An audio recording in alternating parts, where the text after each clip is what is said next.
Hello and welcome to another Atypical Philosopher video with myself, Jonathan M.S. Pierce. I'm going to talk you through some nuggets, some interesting conversational points for discussion concerning the war in Ukraine. What have I picked up? I am doing the job of aggregating lots of stuff on the internet, looking at these places like Twitter and just general places around the internet so that you don't have to.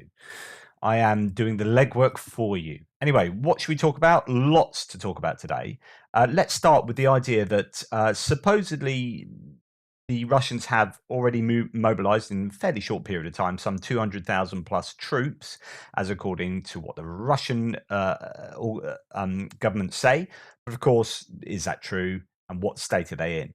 Well, the flip side of that is, well, they've raised 200,000 troops through mobilization, but they've lost possibly 700,000 plus people who have migrated out of the country, run away as a result of wanting to, as a result of calling this mobilization because they want to escape it. So there you go. That is a massive challenge for the Russians in terms of having a functioning economy. There's going to be a brain drain. There's just going to be expertise that's been lost.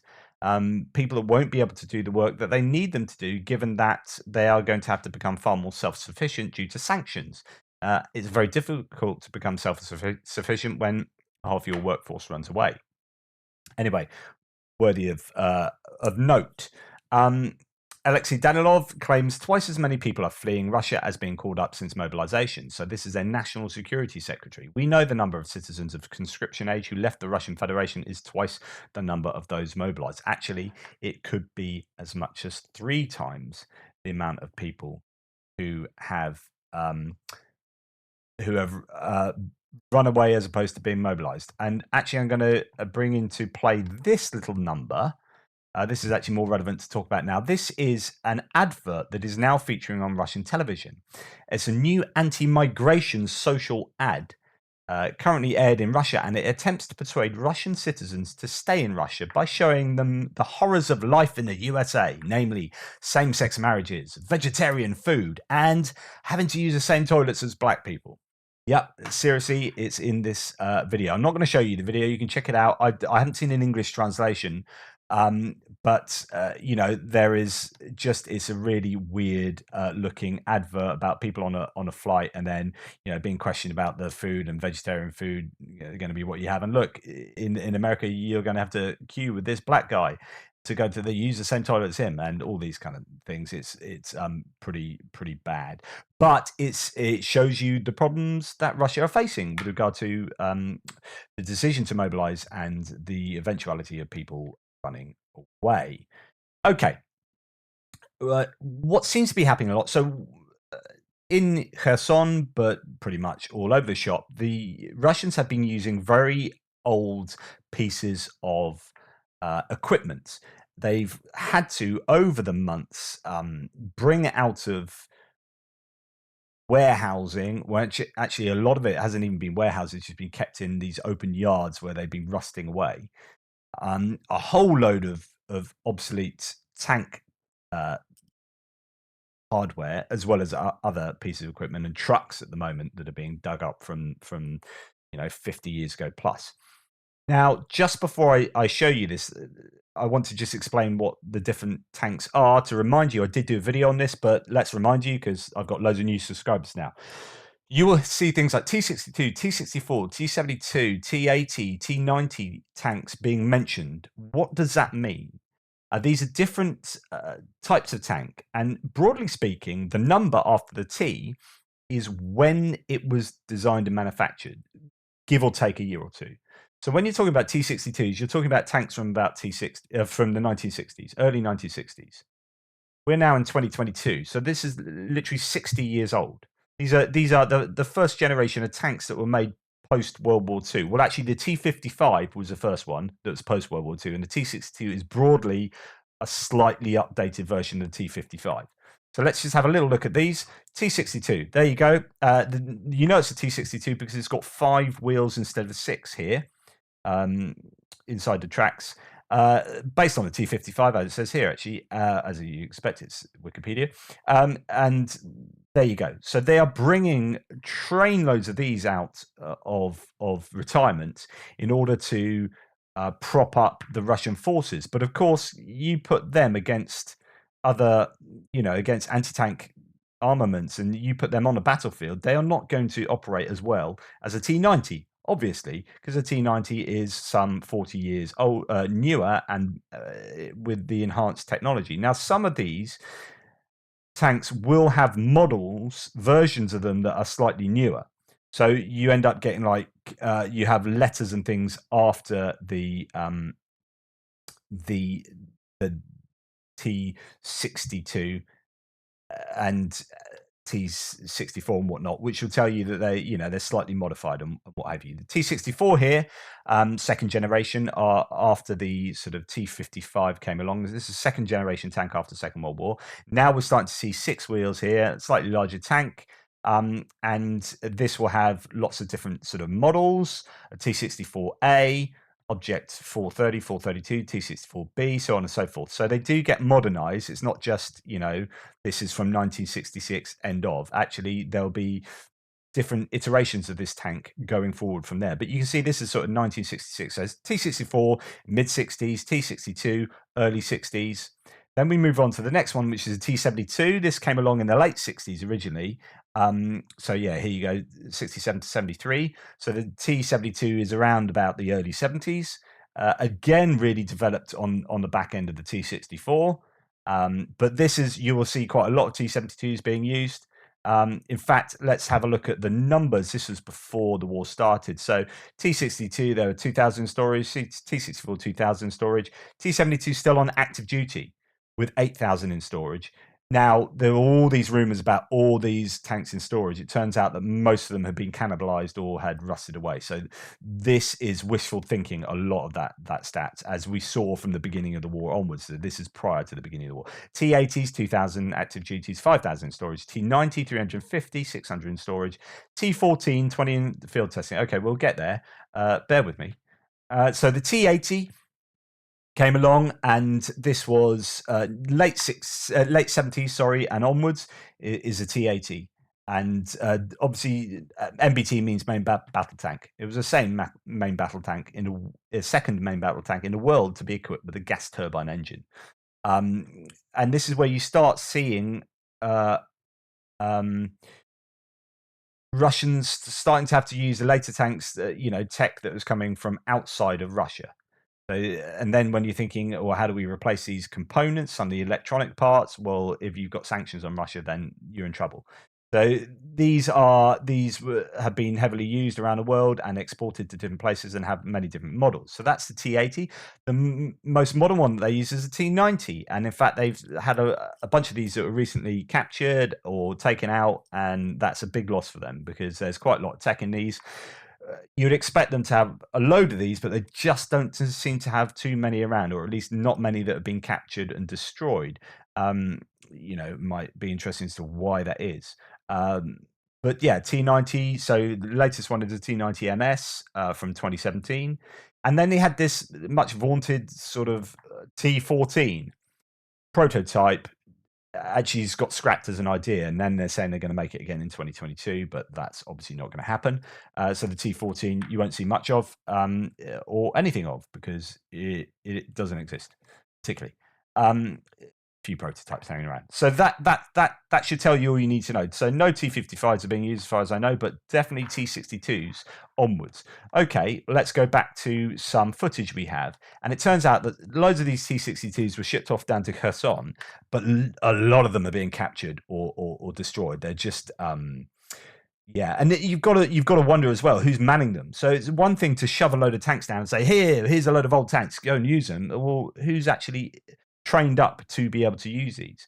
And I think we've got evidence that there are some sailors being found manning tanks. You've got rocket force people who would normally use other pieces of equipment being drafted into drive tanks and whatnot.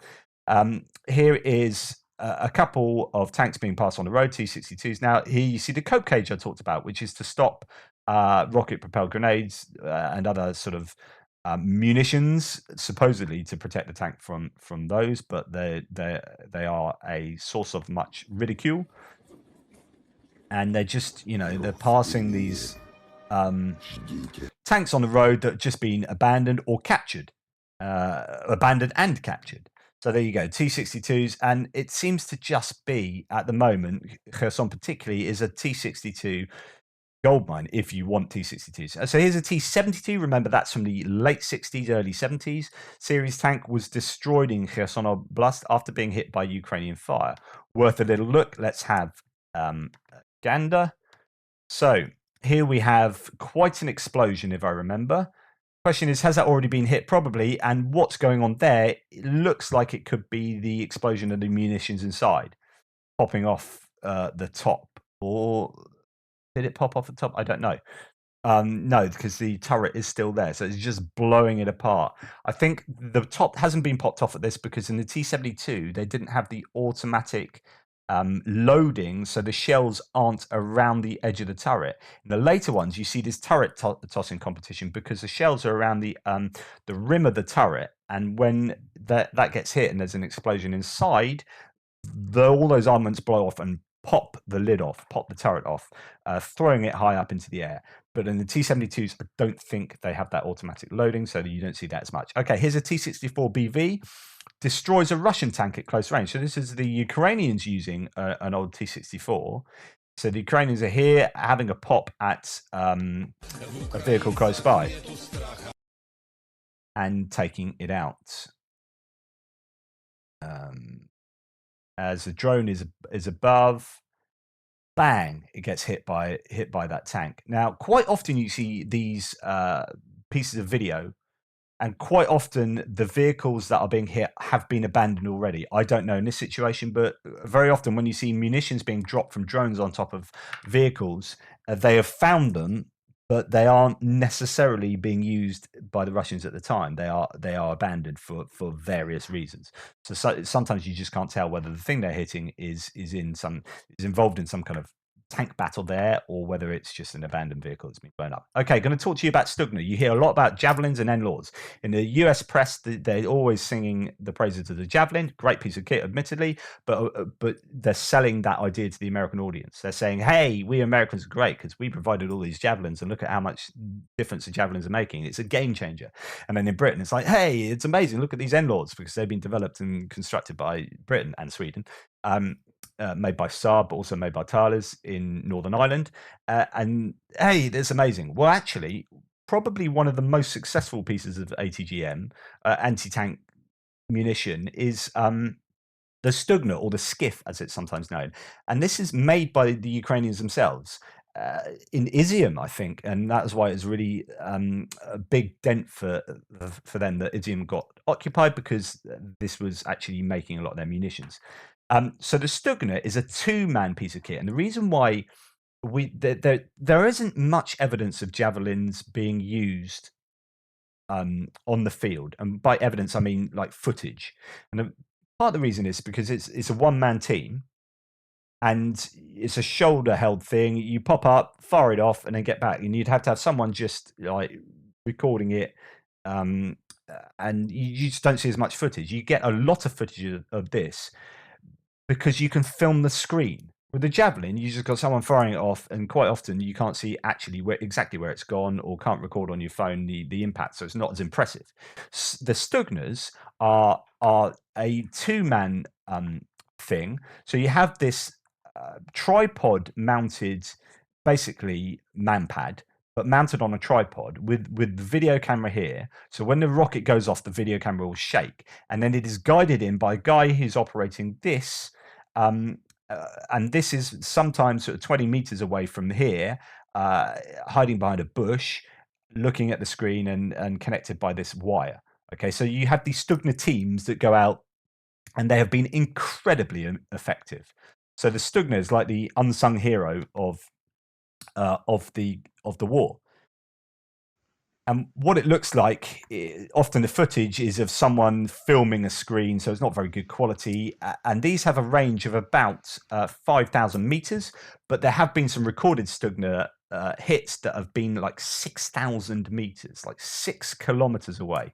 And what happens is it's quite difficult to hit a moving target, but you do get some often they wait till they stop, and they'll aim it above it and then pull the trigger and then guide it in. I don't know why they need to aim slightly above it to begin with, but that's what they do, and then they guide it in with this guy here, and they cause an awful lot of problem for Russian equipment and kit. So you'll see this will stop in a minute, and then he will aim it just above it, as you'll see in a second. And then you'll see the rocket. Yeah, that's the rocket firing off because the camera's on the tripod. And then he'll lower it down, and then bosh, it'll explode the tank or armored vehicle or whatever. Okay, so that's that. That's a Stugna. Another example of this is here, and I will just explain that sometimes you will see around the screen Arabic writing, and that's because they just before the war broke out, they were going to export a load of these Stugna to Saudi Arabia, I think, and the war then broke out, and they stopped exporting them. So you get loads of people saying, why are they using this Saudi Arabian equipment or Arabic, Middle Eastern equipment? They're not. It's actually Ukrainian stuff, but it was manufactured for the Middle East and never got sent there because they're like, oh no, we need these. The question, I guess, is how many of these rockets do they have left in stock? Because they've been using these consistently for 7 months now, and these have been absolutely brilliant. But the question is, how sustainable is that given that the factories were taken out? Anyway, that's a Stugna, or the Skiff as it's known. Very, very successful piece of kit. Ukrainian army continues to destroy Russian artillery using HIMARS or M270 and 270 systems. So this is hitting a Uragan multiple rocket launcher. I showed you Grad multiple rocket launchers before, where they fire off a shed load of these. I'm going to show you the Grad now. The Uragan, it will be very similar to this. So this is a Grad Russian rocket launcher system.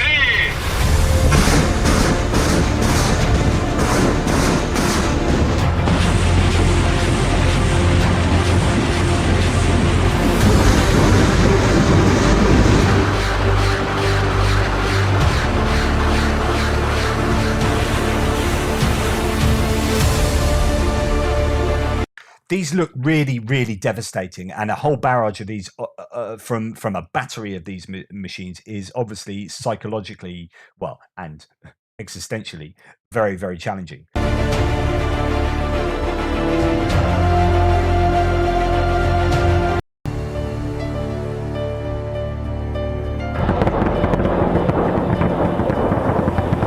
So I think that's footage from before the war, just generic kind of training footage of a barrage of Grads. I think, maybe not, maybe from Syria. Anyway, here's a Uragan which is similar. Now, I'm going to show you this because there have been some criticisms of the Ukrainians for hitting supply lines all the time, hitting supplies and depots and ammunition depots and command and control with their HIMARS and not actually hitting artillery installation. And the theory was, and I don't really agree with the criticisms. The criticisms were like, you should be hitting the artillery because they're the things blowing up and hammering the Ukrainian troops.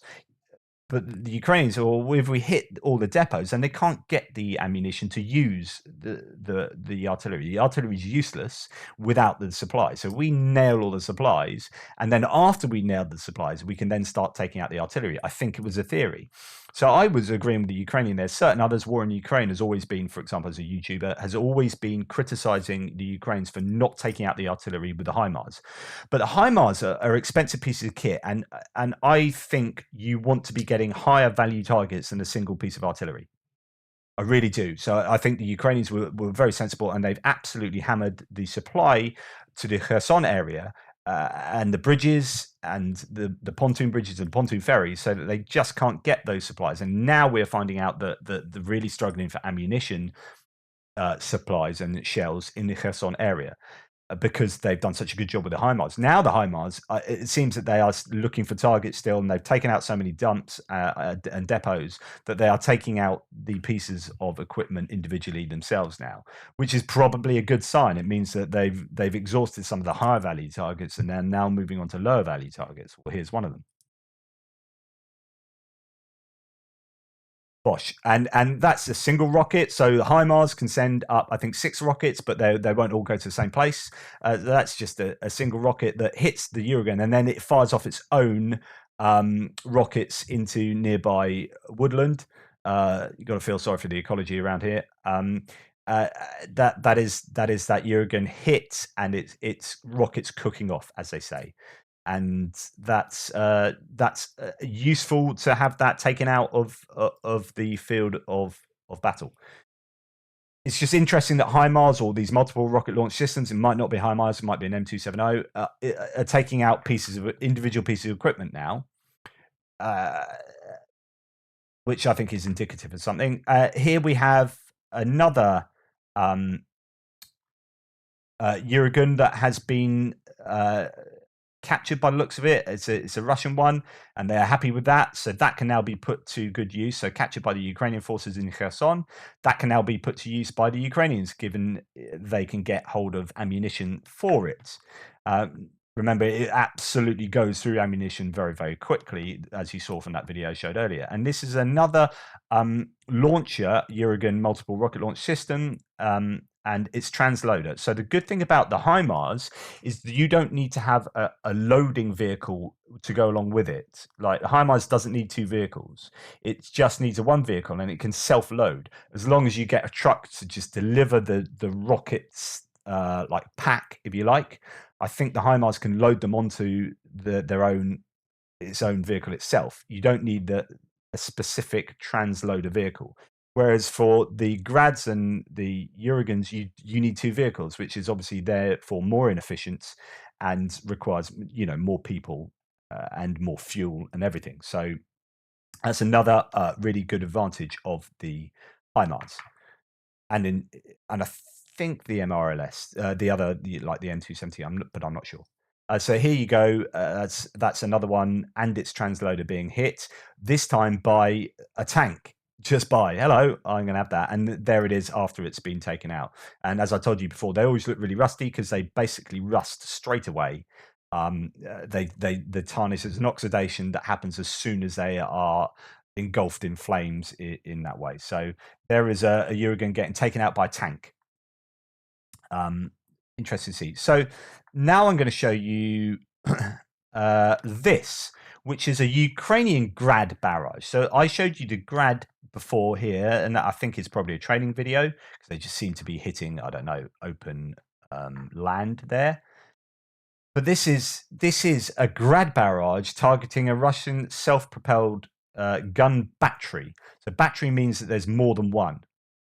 A self-propelled gun. I mean, grandmother to suck eggs here, but technically, when you put a battery in your Walkman, because I'm sure we all still use Walkmans, you're not really putting a battery in.